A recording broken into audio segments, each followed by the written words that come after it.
This is Al Davis with Sky Miles LLC. Anyone that wants to get involved with real estate, come see me. Anything from lending to construction to wholesale properties, we're going to make sure we take care of you. So reach out to us at your earliest convenience.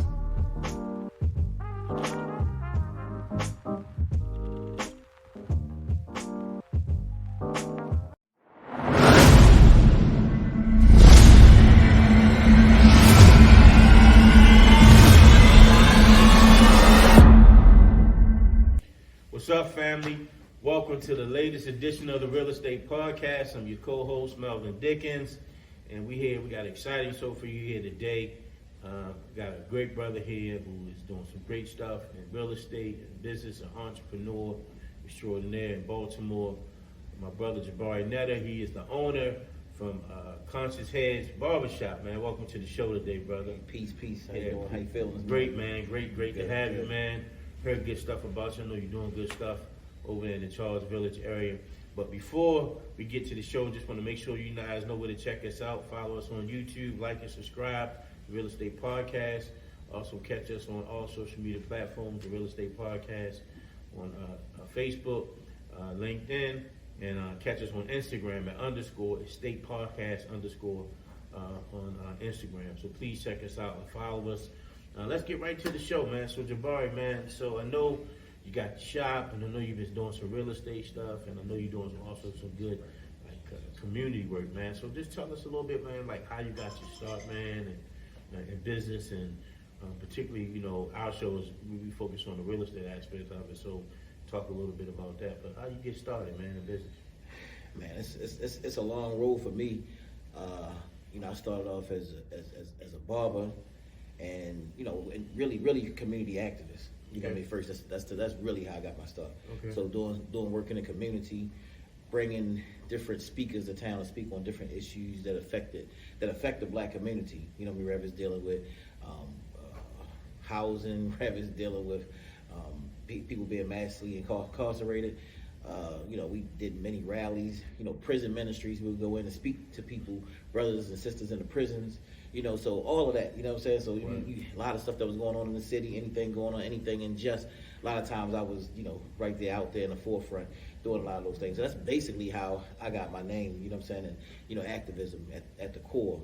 From there, using the barbershop, you know, it's a place where people got to come in, they got to sit in the barbershop. So a lot of times, barbers, even from history, were known to be counselors, you know, like, you know, we used to do operations and stuff, you know, we go back in history and all, but using that platform to actually educate people, you know, in the community, along with everything else that we've been doing. So from there, you know, a lot of people call me the ultimate hustler because, you know, I sold any and everything that was legal. You know what I'm saying? Right. You know what I mean? I never been in, you know, in the drug game and all that kind of stuff, you know what I mean? But, you know, anything else from incense to selling dinners to oils, incense, you know, and I had a brother that I used to work for, many of y'all may know, bookstore right down the street called Everyone's Place. So brother Natur, you know what I mean, one of my people who actually helped to train me, he told me before, he said, man, if it's raining outside, you go get umbrellas. If it's snowing, you go buy some shovels. But I literally went to buy, you know, umbrellas. Like when it was raining, that I got advice from him. So it was like I always trying to figure out how to make it happen. You know what I mean? So I sold, from books, I had a bookstore on wheels. You know what I mean? At my shop on the bottom level when we first came there, it'll be 24 years this year. You know, so we had a bookstore on the downstairs level, and then we had the barbershop on the upstairs level. And our whole concept was that we take care of your head inside and out. Outside, you know? So you know, so that's the general rundown, but it's a lot more, of course, in between there. But that's the general. We gonna get to that. Get to that. So, man, like in terms of like, you know, that whole, where did that come from, man? Like, you know, all of us have a story. You know, what motivates us, like in business, you know, and a lot of times people say, oh, it's money. I think it's always more than money, right? Yeah. I think it's, you know, we like to have money, we like to have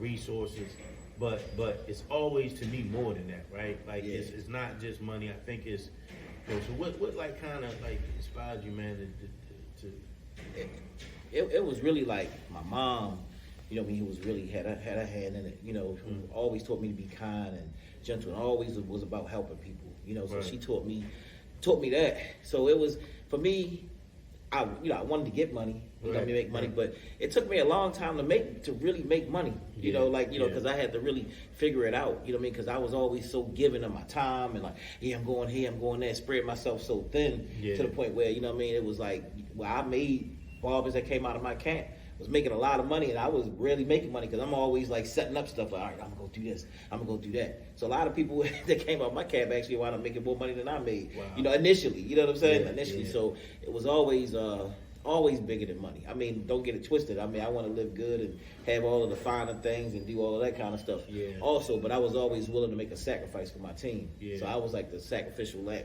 for my Yeah. team. I like, okay, you know what? Something need to be set off. I do it. Yeah. I do it. Y'all hold this down right here. I set this up right here. So I'm Yeah. always jumping in, setting off the new thing. Yeah. But it's always bigger than finances for me. But then after a while, I had to learn, that I had to balance that out. Because a lot of times I was getting the short end of the stick. A lot of times I'm like, wait, man, hold up. I got to be able to balance this and make sure that that's tough, that right? this thing is balanced. Yeah. And still not about being money hungry, but it's about making sure that you're able to meet your needs and you're able to do some things, able to have some fun, able to get out of town, vacations and stuff like that. I still ain't done the vacations the way I want to do them, but I'm, that's my plan to be able to do the vacations and all, and then have like a hobby. You got to have something that you do outside of all of this, all of the grind and every single day. You got to have something else that you do. So one of the things I like to do is a hobby. I practice magic. People like, I got tons and tons of books on magic. I roll around. Sometimes I'll hang with a few magicians, and who awesome, but I kind of hang around them, and I just want to have my mind relax and just, put everything to the side, and I'll, I get involved in that. Magic, that's interesting, man. Yeah. Let's talk about that.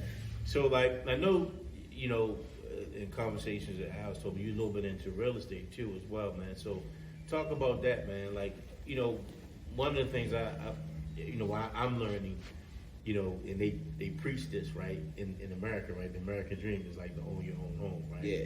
But I do think, in a sense, that does create some generational wealth for a lot of families. Mm-hmm. Looking at Baltimore, you talked about activism. I know a lot of families lost wealth in the sense of, when these families lost these houses, or when some of us moved out and wasn't concerned about mama's house in the city or grandma's house, because we could do better.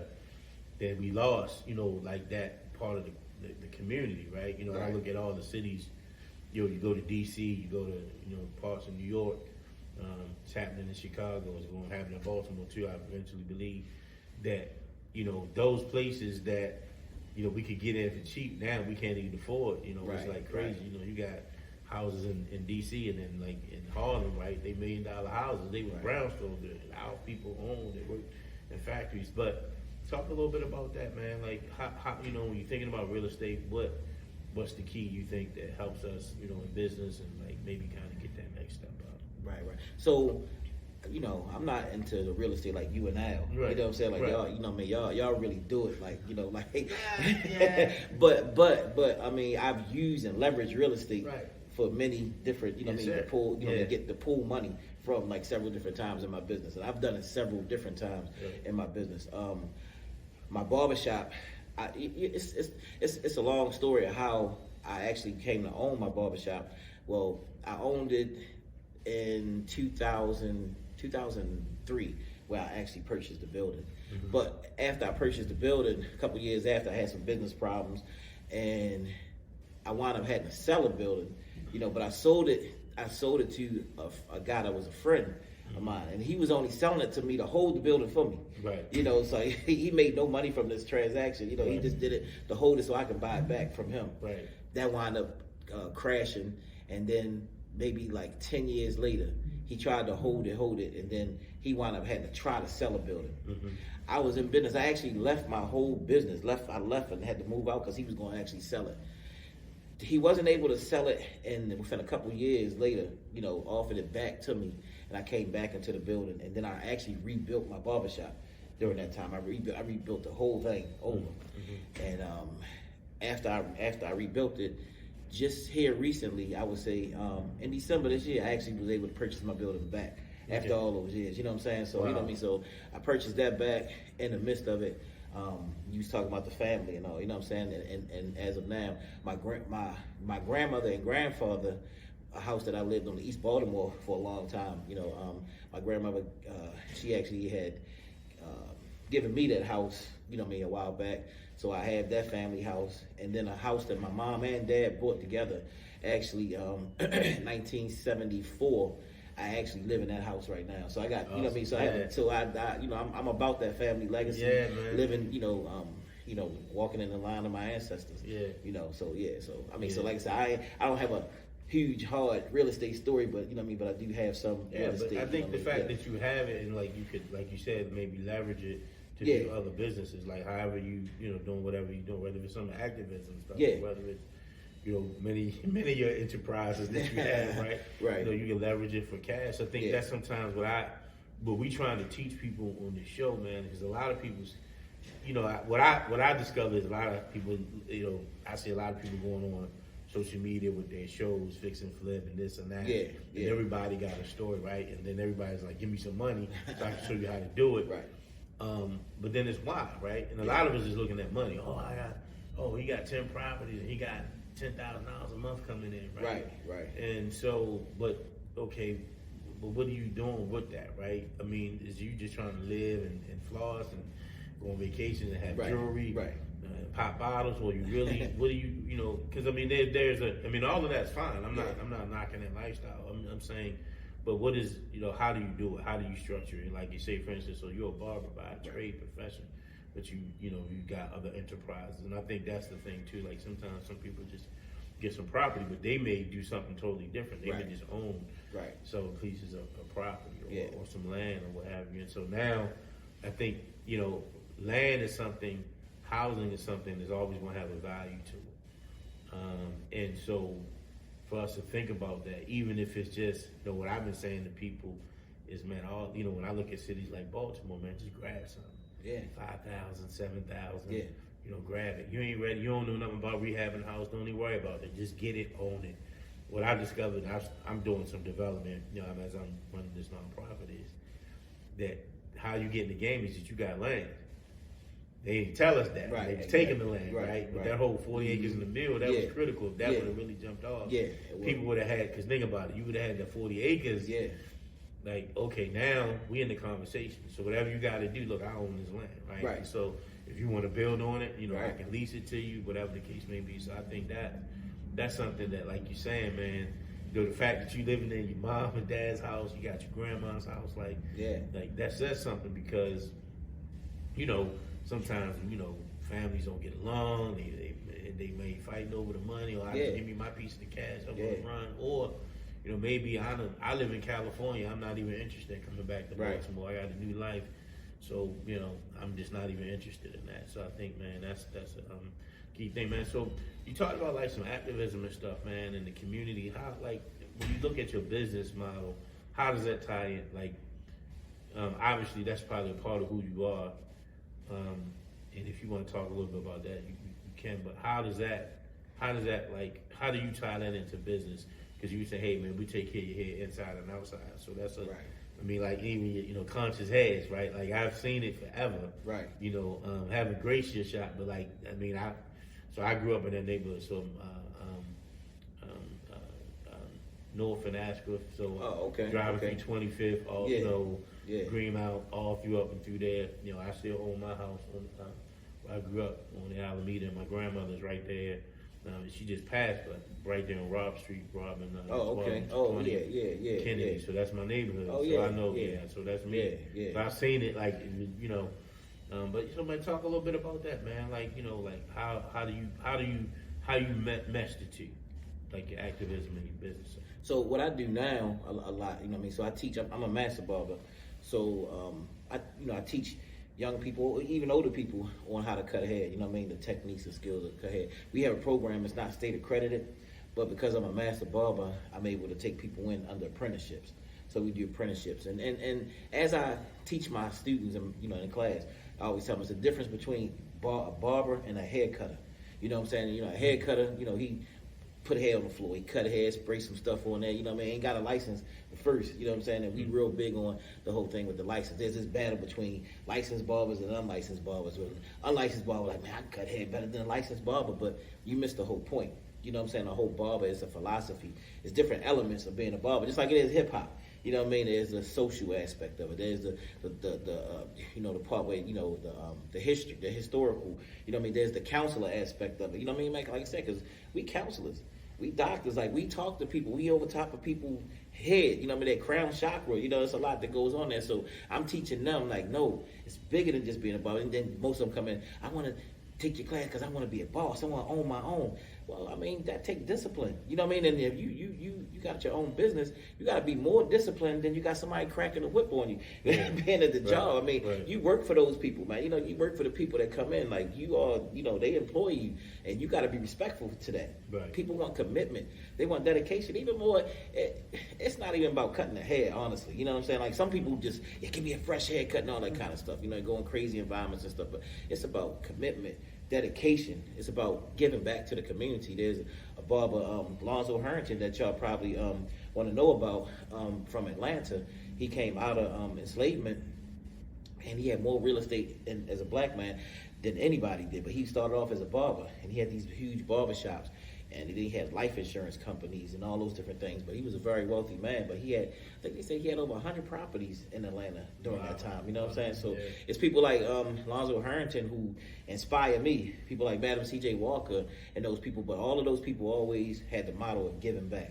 You always got to give back. You always got to give back. It ain't, you know, a lot of times you see a lot of these young barbers, you know, I'm a celebrity barber, da-da-da-da, and it's just about themselves. I'm just like, man, you got to, at the end of the day, if you can cut, some of them can cut really good, but you got to be able to bottle this up and give it back to somebody else. So you need to get your license so you can even be able to help other people. You know, we were involved, speaking of community activism, at one point, you could only have one apprentice barber to one master barber.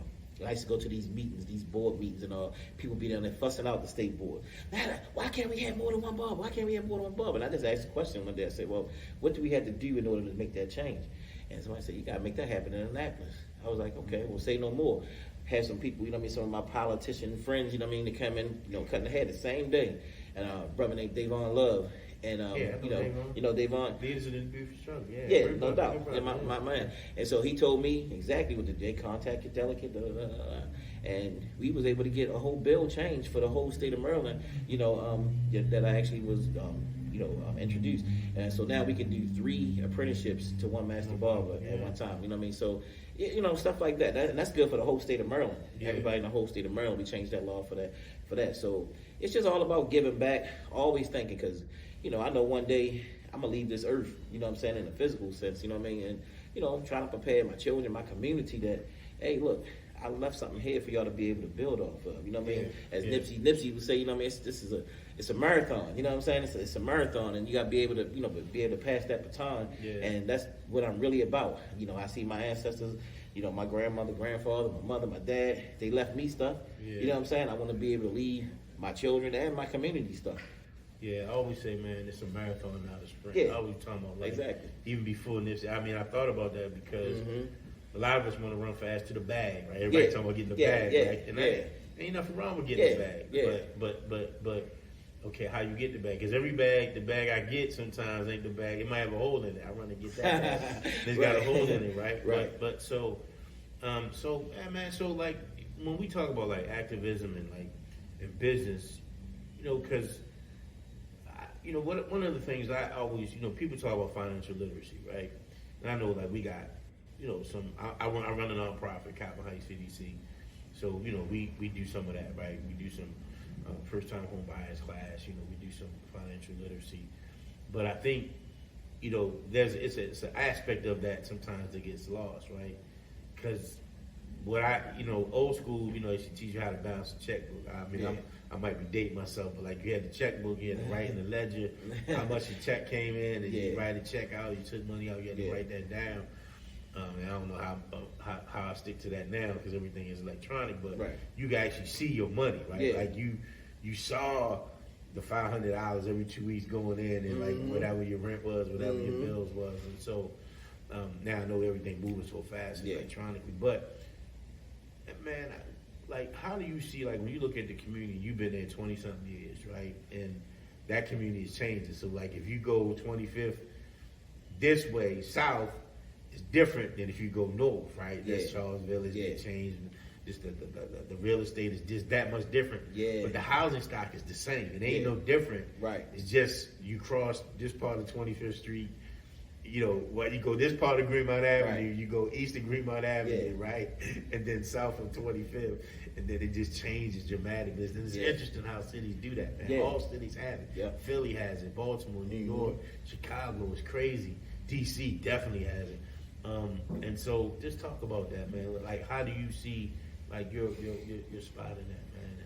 So, I mean, like I said, it's funny because, even being in, I told you I left for a few years, and but during that time it was a lot rougher in Greenmount and all those different areas. I mean, it was tougher doing that because it was like a lot of gang violence, a lot of different things going on. Right. Then when I came back, it was kind of like, wait a minute, it's different around here. You know what I mean? I've noticed that a lot of people moved out. You know what I'm saying? There was a lot more of a culture that was actually, occupying some of the homes. The community had just changed. I was like, man, that's different because we used to have, black folks all up and down that street. You know what I mean? And you could just see the change in the community. You know what I'm saying? During that time, gentrification. You know what I'm saying? Yeah. A lot of things of that nature going on. So I mean, I saw the change, like I said, because there was the before and then there was the after I came back. Yeah. Total different thing. Total different animal. Total different animal. You said the word gentrification, man. Yeah. I'm gonna tell you if you disagree with me, because I got a little activist in me too. I actually want some neighborhoods to be gentrified. Yeah. Let me tell you why. And not necessarily by people who don't look like us, but by people that look like us. But just necessarily they have the means to kind of make the community and rebuild the community. So if you think about probably where the house you live in now, you said you live in your parents' house, right? In the house that your grandmother left you. When they bought them homes, it was all different kinds of people who were working. Yeah. There's probably some professional people that lived in them neighborhoods as well. Yeah. Right? Teachers, dentists, what have you. And that's when I'm talking about gentrification. Because I think, man, that those people, like, we want those people to come back into those neighborhoods. Not necessarily that they got to look different than who's there, right? So I don't necessarily say, well, and not to say that I'm against different races or different ethnicities coming into the neighborhoods, but when I think about gentrification, I think about it that way because you want a balanced community, right? I don't, so I don't have anything against somebody who's, maybe an hourly worker. Don't get me wrong. Yeah. But you want a balanced community because I think when you have a balanced community, then the economic impact that you can have and the stability of that community is better, right? Because if everybody in the community is really struggling financially, living check to check, then you're gonna have some issues. But if you got some, influxes of different. So I always talk about when people say that because it's getting a bad reputation because of what has happened, like in Harlem, right? We use Harlem for example. Even now, it's happening in Southeast DC, right? It was happening over in East Baltimore, over near High, because you know that. So it's like, oh, it's gentrified. They don't look where these people come from. They don't look like us. Houses we can't afford to live in. I remember there was the hood, or it was just. And so, so I'm with you. I mean, a lot of them neighborhoods, man. I mean, they need it. You know what I mean? Because a lot of our communities, a mess. Yeah. You know what I mean? And because we haven't came together. As the people say, hey, let's put this money together. Let us do it. Let us fix it or whatever. I mean, I'm not against. I come from East Baltimore, down in the Monument Street area, and I'm telling you, what I'm saying, all that from Broadway all on down. I go through there. I don't even know where I'm at. You know what I mean? It's like a whole nother. It's a whole nother city there. From what I remember as I come up, as I turn out different streets. Even now, they constantly building in those areas. So I'm like, man, you know what I mean? But definitely looks a lot better, definitely looks a lot better. And, from where we come from, and what I remember, it definitely looks a lot better. So some of the stuff we gotta look at and we gotta balance some of the things. Like, man, come over, take it out community and all that stuff, But we gotta be able to look at this stuff and balance it and see, okay, all right, they did it now. How do we get involved? How do we, how do we, once they do it, how do we take it back? How do we, you know what I'm saying? And how do we get our hands in? Because there's different that's the thing, knowing about different programs and knowing about different opportunities that's out there that a lot of us don't know about. You know, they don't know about, because we just not into a lot of the stuff with the politics and stuff like that. But they come in with these different programs that you can actually be able to get money, be able to, you know, grants and different things that's out there. But we just don't know because we not in the end game. Education. And so a lot of these different groups, you know what I'm saying? A lot of, you know what I mean? They able to go in as a group and they able to go in and get all these different grants and all this big pool of money. Resources. So we gotta share the resources. And the education piece is not necessarily just what you learn in school. I'm not dissing that either. Yeah. I think sometimes the education on what's around. I always think about it like this. It's a difference in being around the table versus being at the table. Right. So sometimes we can be around the table. Exactly. Which is good, right? Because you Right. need to be able to kind of know. But then I always think about this analogy. I don't know if this happened in your house, but I remember I was a kid. I couldn't wait till I could sit at the big table for Thanksgiving and Christmas. So we had the kids table, we had the adult table. When I don't think I got to the adult table till I got married and had kids. Then I got to the adult table. I was like, wow, I'm sitting here. They should be sitting over there. I was around the table as a kid, so I could get the benefits of, but as an adult now, I'm at the table. So I can maybe help make some decisions or what have you as to how the family was being directed. Although, you know, my grandmother was the matriarch. So my point is that I think that's what we need to do sometimes in the community. That's why I think your activism is. What's up, family? Welcome back to the second part of the Real Estate Podcast. We got to show off to a great start. And we got our brother here, Jabari Natur here, Conscious Heads Barbershop, and amongst many enterprises. Of course, myself, Melvin Dick, is your co-host. And we got the real estate guru here, Mr. Al Davis. Thanks for having me on today. I'm glad we're here today with my man Jabari. So I've been knowing Jabari a long time. Yeah. Tell them where we know each other from, Jabari. Man, on 25th Street, by the barbershop, Conscious Heads. And, you know, I remember when you first came there, man, you know what I mean? We were trying to figure out, you know, like, you know, you be like, man, who these new dudes on the block, man? You know what I'm saying? They coming through here, you know what I'm saying? And, you know what I mean? Like, who that? Taking up some of the parking spaces and stuff. You know how I be? You know what I mean? You first, you know what I mean? Like, looking, but then, you know, and then you came up there and got a haircut. And then, you know, that was that. You know, you and Dwelling came friends. And then we all just, you know, started to find out what it was you was doing. And, man, I'm like, man, this brother, you know, they doing a lot of stuff down the street. You know what I mean? Then you started being like, you know, really like a big brother. You know what I mean? I would come to you like, hey, man, look, man, you know, what I need to do for this or what do I need to do for that? You know, and I'll call you all the time for it. Even to this day, I call you, call you and you answer my phone calls all the time too. Like, what's up, Jabari? You know, so man, no, it's been a long time, man, but it's been a good friendship. Oh man, It's been an honor for me to be your friend, man. People gonna get mad when you tell them I answer the phone for you. They're like, oh, you answer for him, huh? I'm gonna start calling and say, this Jabari on the phone. Right. You might need to edit that out of the Yeah, a lot of people be mad, but no, man, it's just it's been an honor to know you, man, young fella. And what I like most about you is, and Dwelly too, y'all care a lot about the community. That's why I relate to you guys and Coach Calvin and Coach Kenny, because I'm looking at it like, man, Jabari really care about the community, and it's like foremost in his mind, like, well, how can I help the community first, and then myself second? And it's very few people that think like that or act like that. So I gravitated to you guys, and I know if you ever needed help, I know you would call me, and vice versa. So we used to come to the barbershop. I know I was taking up all your parking spots. I know people kept walking by the spot, coming to my office, because my office next door. And then Dwelly was the first one to cut my son's hair, so he's still cutting. My son 24 now, so it's been 24 years. Goodness gracious. So, but what I wanted to tell you about, I want you on the show because you got real estate, you got the barbershop on the corner. You've been there. How long you been there now? So it'll be 24 years this year. So you've been in the staple right there on 25th Street for 24 years. And I was telling them we had a break in between. Remember, I left for a couple of years when I went to Dwelling in them new shop that he had up the street. Right, on Charles Street. Yeah, on Charles Street. But we came right back to the same shop. So I count all my 24 years. You know, it's definitely 24 years. I still think I'm a member of the block. Even though I move my office, I still be thinking that I'm part of the block. So you are, man. You are. Yeah, legend up there on that. I don't know about legend, man. But all of us, man, you know. You've been there. And then Miss Roz across the street. Bless her soul. You know what I'm saying? You know. And Sonny, man, remember? Oh man, Sonny and Charles always running around. I remember the time Sonny and Charles always used to get into it. They worked with us, and Sonny, pap, 2-piece Charles pulled out the knife and they ran over to Jabari Barbershop. It's just some fun. That wasn't funny, but it's some fun. I say this about Sonny too. You know what I mean? And you know, Sonny the white guy. You know what I mean? And introduced Al introduced us to him. You know, he was an electrician, and till he passed away. You know what I mean? Bless his soul. You know, until he passed away, he worked with us.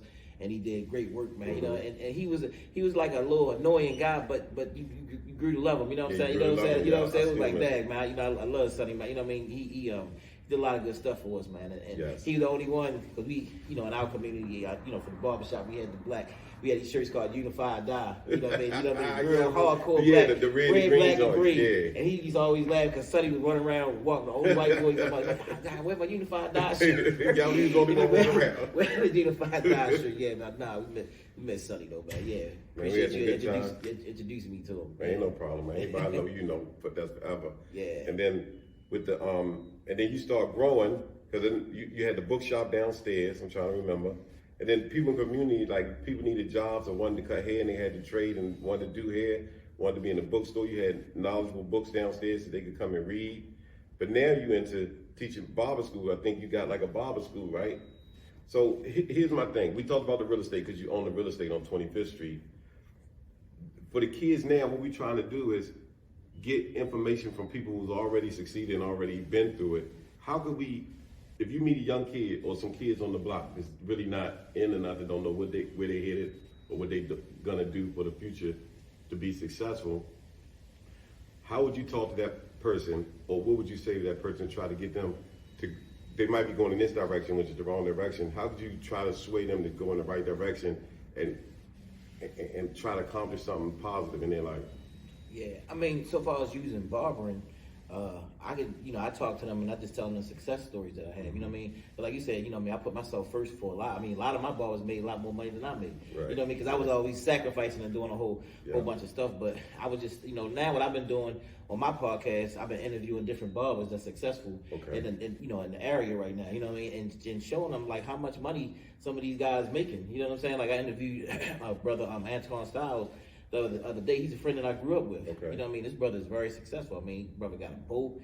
He got, you know, he got properties. You might want to have him on here too, because brother, he got about. So Antoine Dowd. Antoine Dowd, yeah. My guy. Oh, okay, yeah, that's my man. Yeah, that's my man. They should do a group at the shop. Oh, man. okay. Well, so you Cut know. Styles. Cut Styles. Yeah, definitely. That's my guy. That's my man. You know what I'm saying? We grew up together. We came up around the same neighborhood. You know what I'm saying? All right, me, Suniata, Dwelling, all of us come from the same neighborhood. All of us barbers. And all of us come from the same neighborhood. You know what I'm saying? I know all those folks that you want to have more on there. But man, just showing them how successful you could be. People contact me, you know, about, you know, I want my child to get into your program for your barber and stuff, you know, so they can have something to fall back on just in case things don't work out. Well, I was like, well, look, you can use barbering to fall forward on. If you really come in and you got the commitment and you got the dedication, you can make a lot of money doing this, you know what I mean? But it takes commitment, dedication, just like any other field. You know, so so we just talk to them about that. But again, I tell them too, I try to train them on the whole community aspect of the whole thing. So it's like, I don't just teach them just about stay up on your styles and everything and all that stuff that's going on, but stay up on the community, stay up on the politics. You know what I mean? Make sure you, and I tell people too, because I've done all of that stuff, try to get over here, get over there. Make sure you got your paperwork straight. You know, and one thing I can say, you know what I'm saying, for my mom passed away, you know, a lot of times I had a lot of my stuff in her name and stuff I couldn't do because I didn't have my paperwork and stuff straight, you know. And then, you know, years before, you know, my mom passed away, I was able to have everything in my own name, which felt good because I wanted her to know, like, hey, your boy gonna be all right. I don't need to have my stuff in your name. I got my paperwork straight. You know what I mean? Get your paperwork straight because it's about a legacy. It's about your family being able to look and say, oh yeah, my grandfather did this or my grandmother did that. They can look at it, but some people they'll never be able to know that they was a barber now because they did everything under the table. They hid from their taxes. They can't go get the money that they could get, you know what I'm saying, if they needed to get a bank loan to grow to a whole nother level, because you hiding around, you hiding money here, you hiding money there. Like, we all hustle. We all had to do some things that we had to do. But I'm saying, I encourage all my people, man, do your stuff right. Do it the right way, and, you know, man, you can go far with it. And, you know, start, you know, and I tell a lot of them, don't just say, most of them say, I want to own a barbershop. I say, how about barber shops? You know what I'm saying? Like, you know what I mean? Start thinking about, because after a while, you don't even want to be cutting hair in your own shop. You want to be running those shops and making money. You know what I mean? Like, I've been trying to, you know what I mean? I cut hair like, maybe like once or twice a week out of the week, trying to just be away from cutting hair, because I want to actually put my time towards teaching and developing the field and getting more shops and, you know, doing more things of that nature. Because, you know, I put my time in standing behind the chair, you know? Yeah, so that's what the goal should be. No, always. And I think that's what you're saying speaks volumes, because a lot of people don't know. You learn. You learn trial and error probably. Yeah. But a lot of people don't know. So it's good to put people, and we preach this, right, Mel? It's good to put the right people around you. Like, they probably wouldn't even know until they came to you. Put you around them so you could tell them how to get their paperwork straight. So it's a big part of everything is being around the right people and putting the right people around you. And then if you can put the right people around you, you can make some of the right decisions, and you can get the knowledge that you didn't know previously. So I'm a big believer in that. I think I agree with that, man. I think it's not just even, sometimes it's seeking people to be around you, because sometimes you don't even know. Like, I'll just use you and I as an example. We've known each other for a long time, but we just, over the last 5 years, kind of linked up on some business stuff. But we've known each other a long time, so it's like, I came seeking, you know what I mean? Somebody nudged me, but I came seeking, you know what I'm saying? I wasn't, even as a man who was, you know, almost 50 years old at that time, willing to say, hey man, I need some help. Can you advise me on this business? I know you're doing something. I'm doing this, but I'm trying to figure out how to, because man, that's how we all make it, man. I mean, you know, sharing that knowledge, like that's critical, that paperwork piece, because I think, you know, even when we talk about houses, you know, that's the thing when they talk about the real estate, right? Because I'm willing to wager money, Al. I mean, you know, why most of the houses, a lot of the houses in the city look like they do now, because people didn't have that paperwork straight. My mom closed her eyes, my mom closed her eyes. They didn't have a will. They didn't have paperwork, right? The documentation to say, oh no, I want this house to go to my nephew or my son or my daughter. You're right. They didn't have the means. And you know, what happens in Maryland and Baltimore, you know, it goes to probate, right? And you gotta have a lawyer to challenge that, right? Or have some kind of legal advice. You're gonna say, nah, this is my mother's house. I'm her next of kin. And then you gotta be able to prove all that and have the time to do that. And then sometimes if you look at the house and say, well, the house only worth $40,000, right? Which is what they'll say in certain communities. You know, but we seen, you know, we just saw just now. We met a young lady. She sold us the house. We bought the house. You know, we bought this house, family house, for $18,000. We sold it, and somebody else turned around and sold it again. Right. And this is still a wholesale, so it's been wholesale twice, three times. Wow. And you know, the people gonna probably get it and, you know, rehab the house, is gonna be worth about $200,000. Exactly. But family just didn't have the resources, you know what I'm saying, or the knowledge to, you know, and you know, maybe it's, you know, life got mitigated circumstances, so I'm not trying to beat nobody up. But to your point, when you talk about paperwork and then putting people around you seeking the right kind of counsel advice to kind of know how to maneuver, man, sometimes we gotta share that information. Exactly. And none of us knows everything. Like, even me, just in the last year, I didn't know about estate planning. I thought if something happened to me, which none of us promised tomorrow. So my lawyer had to say, what's your estate look like? I didn't even know really what an estate looked. He had to say, man, you need to do some estate planning, or else all the stuff you have is not going to really go straight to your kids. I didn't know that. So I'm still learning also. But I wouldn't know about that if I didn't put my lawyer around me. You know what I mean? So, and then a lot of people not gonna know the paperwork and how the industry work with the barbering if you're not around. Jabari. I mean, that's important, man. It's estate planning, and I want to do a lot more shows about that, because I recently did a trust for myself. You know what I mean? And because when you live in it, you know what I mean. Like I said, with my mom, you know, it'll be coming up on a year actually tomorrow. You know what I'm saying? But you know, just living and having to plan somebody's funeral, you know what I'm saying? But then, you know, looking at living in a will, you know what I mean? When you actually, you know what I mean, you have to file a will, you know what I mean, do those different things. And you just see some of the stuff that she was trying to do that she didn't get a chance to do. But she still did a good job, you know what I mean? Even my father, you know what I'm saying, who we thought that his paperwork wasn't going to be straight. But he had his stuff laid out, you know what I mean? The day he had his will laid out, you know what I'm saying? And that's the first time I ever saw my name, and you know what I mean? You get this and you get that, you know what I mean? And you know, those different things, you know, and when you transferring the stuff over, even with real estate, no, it's a process, even when it is a will. You know what I mean? It takes about, you know, almost a year, almost, you know what I mean, to get that property transferred over into your name, you know, because you gotta wait for 6 months for somebody to even, you know, to come out and protest the whole thing, you know what I'm saying? And it's a whole big process that you got to go through and all. But our people in the dark about that stuff, man. They in the dark. You know what I'm saying? Like you said, that's why they lose a lot of these properties and stuff because for number one, most of the time there's no will, and then you got people that's beefing and fussing like I should get it, I should get it, I should get it, Man, and then it winds up getting turned over like none of y'all getting it. You know what I'm saying? Like so that's really important. Story, man. I was at a community meeting. You know, I do all this community work. I was at a community meeting. I think it's Belinda Conley. You know, yeah. She did the will. She did the register will. She came to a meeting. And she was just spitting game. I was like, man, I wanted to give her a hug and a big kiss. You know, nothing. Yeah. Just like, I was like, wow.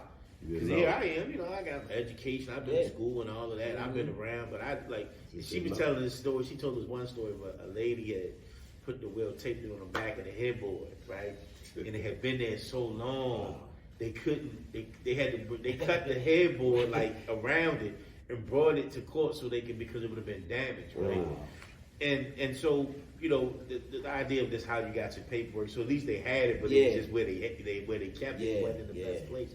But the point is, like, that was one of the first we talking about the housing and probate. Like, you think everything automatically, like 9 times out of 10, like, you got 2 kids, you would think your kids get your stuff, right? But it's not necessarily like that, man. And so, you know, having that stuff, you know, lined up and having it in you know, who gets what, even when you talk about planning, you know, like somebody's services getting the money. I mean, as a pastor, you know, I've had to go with families and do final arrangements and watch people, like even like brothers and sisters, right? Like I've had, you know, maybe a lady who was a member of my church, you know, her sister died who wasn't a member of my church, but I'm going supporting her. And like they got like, and she has a policy on it because nobody else had one. And it's basically just money to bury her, right? They don't, you know what I mean? But just like wow, you looking at this situation, people lived all their lives and had home. I mean, I had a lady, man, who had a nice house, a historic street in Towson, man. You know, she ended up losing the house. She took a reverse mortgage, you know, and she had kids who were educated, had money, owned hot property and all of that. But, you know, for whatever reason, there was a disconnect, man, and the information wasn't shared. And, you know, I mean, that's a nice house. I mean, they ended up losing the house, man. So it's like, and to me, I'm thinking, I mean, even if it ain't worth no more than $30,000, that's what it's worth. You know what I'm saying? And that's $30,000. You could have had a 20, like, or you just got the real estate and you just got the investment property, however you want to do. It's just something you can leave it to your kids if you ain't interested in it. Can you carry on? But even when it comes to like you know, somebody living power of attorney, and somebody may have, you know, an illness where they ain't able to sign. They can't, you know what I mean? They can't make decisions. You know what I'm saying? Like for my mom, she couldn't sign stuff. You know what I'm saying? Like, you know what I mean? We had to make all the decisions for her. But if you know, if you don't have that power of attorney, you can't do business for her. You know what I mean? While she's still living. You know what I mean? So it's like stuff that you can't do. That, you know what I mean? Even when you're dealing with the real estate and stuff, you know what I'm saying? If you don't have that stuff in place, people can't make decisions for you. You might wind up losing out, but you can't make decisions because you mentally can't do it. You know what I'm saying? And not able to do it. So I'm just saying, so many aspects to this stuff. You know what I mean? That you gotta have your stuff straight. To your and you know, and I ain't saying I got all my stuff straight, but I'm trying my best. You know what I'm saying? Like, you know what I mean? It's my goal to try to make sure that I got it. So we're working towards it, and it's just so important. That's why I appreciate you, man, and I appreciate what you do for the community. It just, the younger kids, if they're seeing this or whatever, you gotta find a mentor. That's why mentoring is so important, because you gotta go to Jabari. I know he's busy. He probably might not have time for a lot of people, but from what I've seen over all these years, he take time to talk to people. You know what I mean, to help people. So if you could reach him, talk to him about mentoring you and ask him the questions that you need to ask to make sure your life gonna be successful and your goals and objectives are accomplished. So we need more people like Jabari, that's for sure. I'm just happy to be his friend, associated with him, man. So, and I appreciate him coming on. So like the barber school, like say if it's a kid I know, he not really don't have no direction, but he like barbering. How could I tell him to go to your barber school, or what would he do? Well, how do I direct him? Yeah, so he can just pretty much contact me. You know, want to give a number out or something? Yeah, give a number. Okay. Or email or a website or whatever. Yeah, he can contact me at Solvivors Nation, SOLVIV AZ Nation @gmail.com or 303-4120. Give me a call, give me a holler, and we'll talk to you, let you know what it is. Sometimes we're able to attain grants that can help, pay for the whole class. Which we charge very cheap. It costs like about $20,000 to go to barbering school, to go to school. You know what I'm saying? But you got to pay that money back. You know what I'm saying? Initially, you know what I'm saying? My program is like $1,200 for like 6 months for a 6-month class. You know what I mean? But it's like once a week that you actually come. But what we do has been a blessing because we pull out the most serious people. Everybody that work on my barbering floor, and I got 8 barbers now, all of them come out of my barbering boot camp. Now, when, talking about learning lessons, you know what I'm saying? Like when I, like even me, Dwelly and Sunyata and all us, when we had our big fallout, and we split ways and we turned, they left and they went to a whole nother shop. Yeah. I was trying to get out of cutting during that time, but I had to come back in under the chair. And it was hard for me to try to rebuild and then get barbers in. I didn't have a system in place. Right. So I said, when I came back, I'd never be in that situation again. So now I can call if one person quit, like, hey, you ready to come in? There you go. You know what I mean? Like, and I come and I plug, even though they had to build a little bit, but I could always be able to plug people back in. That was one of the lessons that I learned. Right, never be desperate, because I was about to bring people from off the street. Like, come on, the alcoholic, man, you cut head? Like, you know what I mean? You know what I mean? So, so no, you live and you learn. So I have a system now that I bring people through. They get they come through. I find the serious people from my program. I take them through apprenticeships, and when they go through apprenticeships, they get their license. Now I have 3 master barbers underneath of me. You got 3? I got 3 master barbers that's under me now. You know what I'm saying? That's you know what I mean? right. And barbers with their own shops and stuff like that. You know what I'm saying? So that's major accomplishments for me, and I feel good about that. You know what I'm saying? Because it's not easy to get a person licensed under you. You know what I mean? But let alone to have master barbers that's underneath of you. So like I said, it's all about me just sharing my information and knowledge, and I'm willing to make the sacrifice as I have for my people that's out there. And then those people can sprout out. Like and they spread out. It's a movement. Yeah. I say all the time that we building a barbering army. You know what I'm saying? I like that. You know what I mean? I got my guys. We got our red, black, and green. You know what I'm saying? And and it's a process. You get your license. You come master barber, then you can do 3 people. You get your license, you can do 3 people. We spread out. You know what I'm saying? So it's a movement. It's a movement.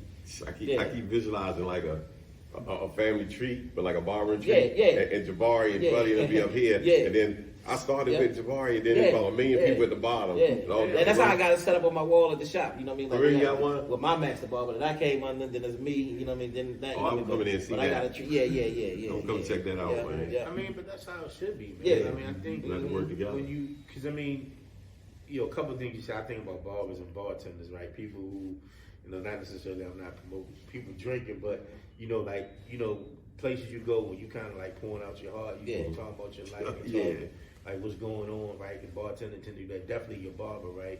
And a lot of us as a young man, I learned some valuable lessons about manhood in the barbershop. Just watch these men interact. Yeah. Watch these men.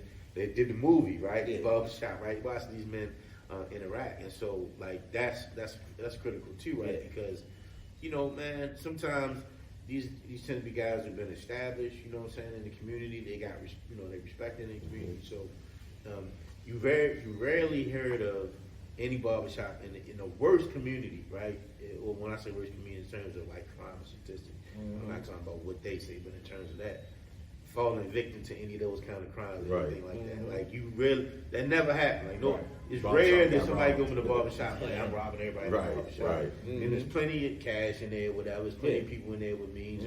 It rarely happens. It rarely breaks into a barbershop or anything like that. I mean, that goes even back to the riots, right? Yeah. They didn't harm the black businesses. But my point is that I think it's because of the way a lot of folks just showed up in the community, which is like, and you just really part of that tradition. The way I see it, the way I hear you talk. Yeah. So, I was going to ask about, the different barbers you have. Man, do you guys ever like come together like on a larger scale? I know in the professional world we do these big time conferences and all that. But I mean, like, do you guys ever come together like on the scale and say like, all right, we got an objective, we're gonna raise some money, maybe to bring some guys through school, or maybe even to help some barbers say purchase their building, right, where they're gonna put their shop instead of rent. You know what I'm saying? No, I don't know, and I'm not trying to like. I'm a part of a collective called More Than the Shop by a brother named Troy, and he brings barbers together, you know what I mean, like from all throughout the city, all throughout, you know, throughout different parts of the city. And I'm a part of that. It's pretty good. We've done some good work together. You know what I mean? He's brought some pretty good things. I mean, dealing with the health and well-being of the community. You know, so I'm a part of that. He, you know, real good brother. You know what I mean? It's about 20 different barbershops that sit at that table, you know, during that time. Yeah, we bring a lot of people together. So that, and then we do need to do more in the barbering community where we come together and do some of the things that you're talking about. But we do some things in that group that I'm actually a part of. Yeah. Yeah, man, I think that's the thing. I think, man, what some of the things that Al and I are trying to do with this, man, this real estate piece is really leverage. So you know, we might say, well, man, what does a barbering have to do with that real estate? Well, nah, man, because you know, think about it. Like you said, you had a shop, but then you had a bookstore in the basement. Yeah. You had the shop upstairs. You might have could have had the classroom space upstairs. I don't know what type of building you had. But you understand what I'm saying? Just thinking the concept of a building, what we could do with a building and what we could do with space. Like this building here is an apartment building. We'll be putting a restaurant, food hall next door, right? And you know, I always think about that's what everybody's going, mixed use of buildings now. You know, retail, residential, all of that. And so, you know, barbers was that, right? Because back in the day, when it was in the row house, it was the barbershop on the first floor, and upstairs, you know, somebody was renting it out. You know what I'm saying? So, I was telling him about a guy named Lonzo Harrington in Atlanta. You know what I mean? He came out of enslavement like early 1900s or whatever. You know what I'm saying? Who did real estate. I mean, so a lot of the barbers that came out during that time was really into real estate or life insurance. You know what I mean? They had got life insurance companies and stuff. You know what I mean? And a lot of them became very wealthy during that time. You know what I mean? So he was a millionaire, you know what I mean, guy, you know what I mean, because he wound up having like over 100 properties in the Atlanta area. My goodness. You know, so I'm just saying, so, you know, the legacy of like Madam C.J. Walker, Annie Malone, you know what I'm saying, and so many other people who really, they kept in with politics and all, you know, and they really helped the community, but they was all into real estate too. You know what I'm saying? You know what I mean? So they was into real estate and, you know, life insurance and the stuff we talking about, you know what I mean, things that really matter, because a lot of people wasn't giving out people life insurance and stuff back in those days, you know what I'm saying? But they, you know, the barbershop be talking to people, boom, man, you gotta get your life insurance. Exactly. You know what I'm saying? And so that's how they was able to push that and sell it, you know what I mean? You know, like that, That's important, because you can make money and you help the community. That's two sides to that. And then, like for instance, you just said it's a conglomerate of 20 different barbershops, right? So think about this. Everybody working together. Think how much money you can leverage. And say my hard money company. If we want, say everybody was interested in loaning money, sold it. Say if you wanted to buy a house, fix it up. We can't get the money from one way, but with our resources, and we pool up everything together. We can say, all right, Jabari, how much is the house? $50,000. How much it costs to fix up a 50? That's 100. We'll loan you the 100,000 to fix the house up. So that's another house that's off the tax roll, that's back on the tax roll.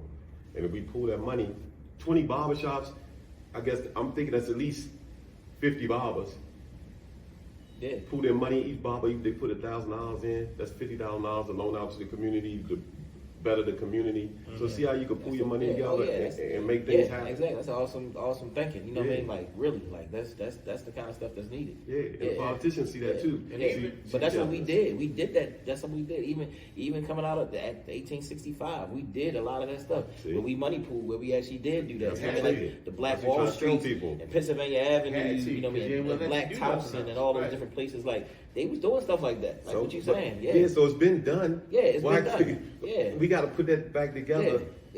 And start moving forward and just help everybody out. That'd be a whole nother show. It's a whole nother show. That's just the concept that I'm thinking about. You're right. But trust piece, and why we, you know, we want to ascribe to that other platform, right? Thinking that we've arrived, but we didn't necessarily arrive in our own platform. But that's a whole nother conversation. Exactly. But no, and hold on before we stop. Listen, and then I'm thinking about raising money, right? Now I'm thinking about Jabari had some chips.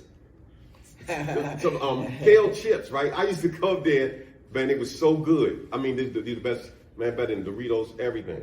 And I used to be like, I just come in every day, let me get another box of chips, let me get another box. He did. So, and I was even like, I put some money up, I talked. My lawyer and everybody in it. But I don't know what happened. Tell me what happened with that. Tell me about the chips, man. Because I want you to start them again, because you order something there, man. They could be in stores and everything now because they were so good. So I mean, I sold the recipe. Oh. You know what I mean? I sold it so. Oh, no, I'm sorry. Go ahead. Yeah, I mean, because it was a lot of work. You know, see, like I said, I'm a hustler. You know what I mean, naturally. So even when I was, so-called down and out, when I lost all my stuff, cars got repoed and all, I never felt like I was out the game. Right. Because I always had something I was working on. Whether it was kale chips, so I came up with these kale chips, and we started making. I had them in stores all throughout Baltimore City. And they was dehydrated chips. We had barbecue, we had curry, we had hot, we had. Which one did I like? Sour cream and onions. Yeah, sour cream and onions. yeah. You know what I mean? So we had a lot of different flavors and all. So I came out and we did that for a while. But I always looked at it like, okay, yeah, I'm gonna get my come up. Okay, I'm gonna do it. Okay, I guess it's gonna be through kale chips. Or I guess it's gonna be here. I always had some hope. Like I never laid even as bad as things got. Right. I never laid and was like, man, I ain't got nothing in the fire. I always had something in the fire like that could possibly happen, or I could possibly get a call. So I was always waiting, like, man, all right, well, this ain't working out. That's all right. All right, I got the car now. You know what I'm saying? I got this. I have a little piece of car, but But you let's see what happens. You can always call me. Yeah, I knew people. You know what I'm saying, and everything, and I just always was hopeful. So, doing those kale chips. I mean, we had people, man. I mean, Chinese, white people, everybody. I mean, they was giving us all these reviews, and I mean, people loved them. I mean, we was selling them by the dozen. But it was a lot of work. And I was trying to take it to the next level and trying to get it to the next level, and couldn't, make that cross. Couldn't cross to the next level of what needed to happen, like more machinery, because we just couldn't produce enough. I wanna first I wanna thank Jabari. And if anybody don't for Barbershop, you got Conscious Heads on 25th and Calvert, right? In between Calvert and Guilford. In between Calvert and Guilford. You got Reflection Eternal, which is my man and Dwelly and Cindy Odd and them. I'm biased because I think Dwelly the best barber. Because I go to him, my son goes to him. So that's down on the 2400 block of St. Paul, right across from the Safeway. So, man, if you guys can patronize these guys, they're great guys. You're going to get some knowledge when you go in there. Yeah. And they're great barbers. So those are two barbershops that I recommend anybody to go to because I'm telling you for a fact that I already experienced it and it's a good experience. So and check Jabari out at the phone number in the barbering school. That's great if you know kids that want to get into that or even adults that want to get into that. It's a great profession. And by the way, just to say, Brother Sundiata, he's my first master, but he's my first barbering student. Oh, was he? Yeah. So I'm a messing when I go in there. Yeah. So he's my first master barber. yeah. But I took him, when we was at Conscious Heads, because he originally went in business with me when we started at Conscious Heads, and I took him, and he didn't even know, he'll tell you the story, he didn't even know he was going to cut hair. It was like, we was going through some stuff, we was trying to figure out how we was going to make it, and he came in one day, I'm sitting there, I'm trying to figure out how to do this. I said, look, I'm going to train you on how to cut hair. So he was looking like, huh? What you talking about? He's like, man, I don't cut no hair. You know what I'm saying? I'm like, right. Listen to me. I'm going to train you on how to cut hair. You're going to be fine because we're going to need you to be able to hold the barbershop down while I'm able to do other stuff. Right. So that's basically how I got started. You know what I mean? If you ask about I'm going to bring it up when I come to the shop. He'll tell you the whole story. You know what I'm saying? You know what I mean? But yeah. Man, they're great guys, man. I love when I go in the barbershop and see him and talk to him. Sunday, Adi, Dwelly, and Jabari, you my man. Yeah. So just keep doing what you're doing, man. I appreciate what you're doing. I know everybody in the community do. So don't never get discouraged no more. Yeah. Don't never get to the point where you feel as though you're leveling out, man, because you can always call people like me or whoever. Yeah. All right? Yeah. No, I appreciate you, man. I appreciate you. Definitely. Thanks for coming, man. Yes, sir. Appreciate you, y'all. Love what y'all do, man. Yeah, you know man. what I mean? So look, man, this has been an awesome show, man. Please check my brother out. Conscious Head Barbershop, Jabari Natur. Check him out on his social media platform. He got his own podcast too. He brings some barbers in. Check him out on that as well. He put his number out there. We'll make sure we send out his information that you can get it if you check us out. Please like and subscribe to Real Estate Podcast on YouTube. Please like and subscribe. We're getting to that number, y'all.